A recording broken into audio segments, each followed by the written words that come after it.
War with China? It sounds unthinkable. The countdown may be on. It's where World War I could begin.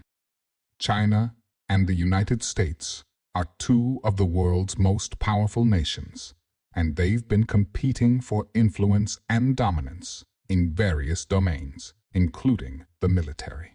One of the key areas of contention is the maritime domain, where both countries have vital interests and strategic goals. The U.S. has been the undisputed leader of the seas for decades, but China has been challenging its supremacy with its rapidly expanding and modernizing navy. The U.S. has been working hard on improving its ability to sink well-defended warships. This is because China's navy has been growing at an alarming rate in the past few years. However, China is aware of this and has now built a wicked problem for the U.S. to overcome. So what has China just built, and how will it affect the U.S.? U.S. pilots have a long history of launching strikes against targets at sea, but they now face a formidable challenge from China's military, which has invested heavily in its air defense capabilities. China has deployed a dense network of surface-to-air missiles on its mainland and on its warships, creating a wicked problem for U.S. forces that want. Claims as its own. In August of 2022, China conducted its largest ever military exercises around Taiwan, involving hundreds of ships and aircraft and a show of force following a visit by U.S. House Speaker Nancy Pelosi to the island. The U.S., on the other hand, have been trying to maintain its strategic edge in the region by strengthening its alliances and partnerships with countries such as Japan, Australia, India, and the Philippines.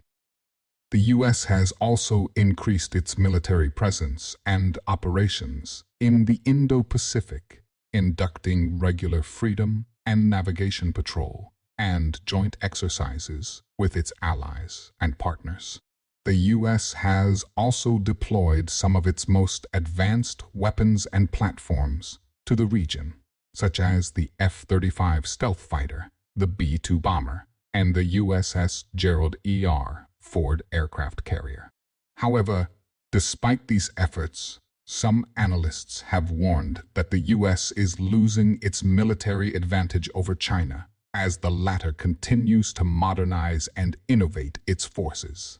According to a report by the ERA-ND Corporation, a U.S. think tank, China has made significant improvements in its anti-access area denial capabilities, which are designed to prevent or deter an adversary from entering or operating in a contested area.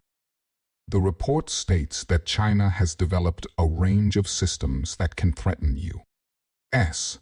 aircraft, ships, and bases in the region, such as ballistic and cruise missiles, hypersonic weapons, electronic warfare, cyber attacks, and anti-satellite weapons. The report also suggests that the U.S. needs to adopt a new operational concept to counter China's A 280 strategy, one that relies on distributed and networked forces rather than concentrated and vulnerable ones. The report proposes that the U.S. should employ a mix of manned and unmanned systems, stealth and deception, and offensive and defensive measures to create multiple dilemmas for the Chinese military and reduce its ability to target us. General Kenneth Wilsbach, the commander of the U.S. Pacific Air Forces, said at an Air and Space Forces Association conference in March that were there a clash with China over Taiwan. The first target that we're going to have to deal with is the ship, because you saw when Speaker Pelosi went to Taiwan what they did with their ships. They put them on the east side of Taiwan as a blockade. He also said those ships can put up an anti-access area denial engagement zone, which comes from the surface-to-air missiles that they can shoot from their ships. So, in order for us to get past those, we've got to sink the ships. Wilsbach's comments reflects concern about the arsenal China has built to counter military operations, which includes the world's densest and most integrated air defense system, which covers China's east coast. Like a shield, this system poses a serious threat to U.S. pilots, who would have to face a barrage of missiles and radars if they tried to penetrate China's airspace. On a podcast in September, Mulvaney said that the air defense system is part of China's counter-intervention strategy. This strategy is not aimed at defeating the U.S. military in a direct confrontation, but rather at preventing the U.S. and its allies and partners from entering or operating in the region. By creating a no-go zone for U.S. forces, China hopes to secure its interests and influence in the region, especially around Taiwan, the South China Sea, and other disputed areas. China's Navy is also a key component of this strategy, as it plans to operate under the protection of the air defense system. China has built a large and modern fleet of warships, including the Type 052 class destroyers and the Type 055 class cruisers, which are equipped with advanced missiles and sensors. These ships can extend their air defense umbrella further into the sea, creating more challenges for U.S. naval forces. According to General Mark Kelly, the surface-to-air missile systems they have on those Tier 1 Surface Action Group assets is wicked, dangerous territory, significantly more dangerous than anything that's fielded in and around Ukraine. China's military has not been involved in a war for over 4 decades, but it has been studying the experiences and lessons of other wars and militaries, especially those of the U.S. China has developed a sophisticated network of air and missile defenses to protect its naval and air forces, which are relatively new and untested in combat. Lyle Goldstein, the director of Asia engagement at the think tank Defense Priorities, said that China may have learned from the USA's use of rings of air and missile defense management, which consists of different layers of defense from carrier-based aircraft.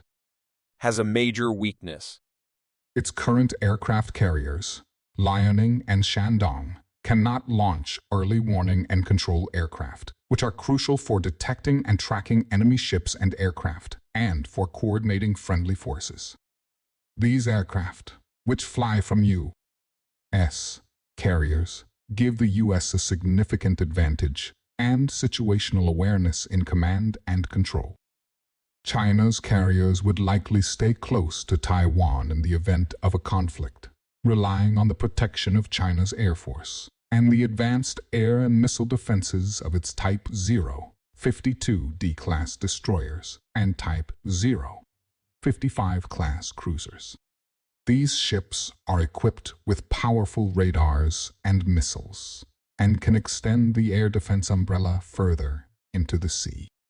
However, they may not be enough to counter the USA's superior air and naval power, which can operate from multiple bases and platforms in the region.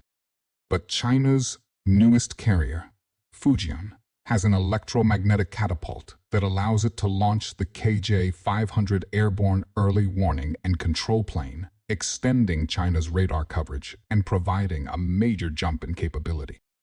U.S. pilots have a long tradition of launching strikes against enemy warships, dating back to the early 1920s, long before the Air Force became a separate branch of the military in 1947. This mission has always been part of the Air Force's repertoire, even when it was focused on recent ground wars.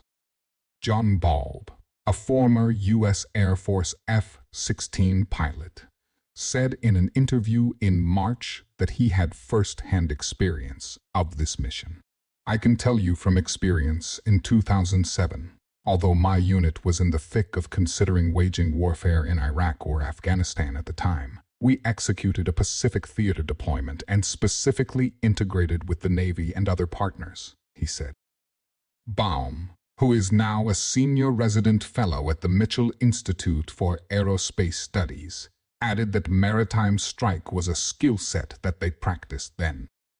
However, the Air Force's attention to the maritime strike mission has not been consistent over time, and it has faced some challenges and gaps in its capabilities and readiness.